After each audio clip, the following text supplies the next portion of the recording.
what happened at 9/11 is we didn't have a strategy, we didn't have bipartisan agreement, we didn't have American understanding of it, and we had instead a policy coup in this country. A coup.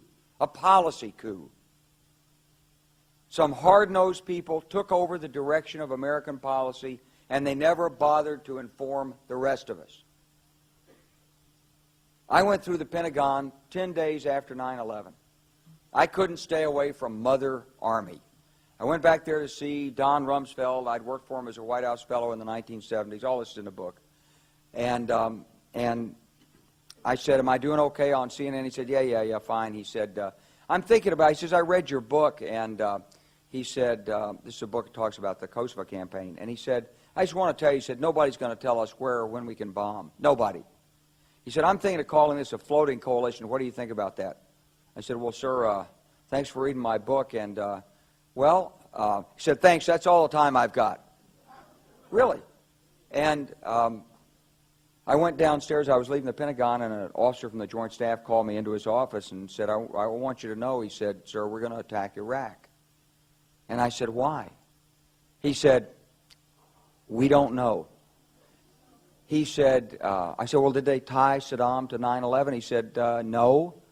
He said, but I guess they don't know what to do about terrorism, and so they think, but they can attack states, and they want to look strong, and so I guess they think if they take down a state, it will intimidate the terrorists. And you know, it's like that old saying, he said, if the only tool you have is a hammer, then every problem has to be a nail. Well, I walked out of there pretty upset. And then we attacked Afghanistan. I was pretty happy about that. We should have.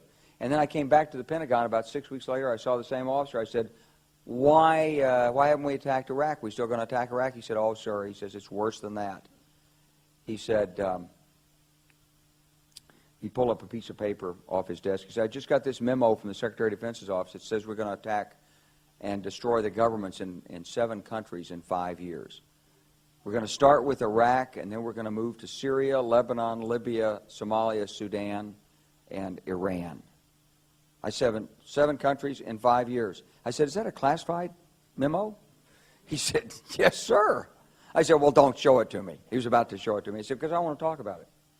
And I sat on this information for a long time, for about 6 or 8 months. I was so stunned by this, I couldn't begin to talk about it. And I couldn't believe it would really be true, but that's actually what happened. These people took control of the policy in the United States.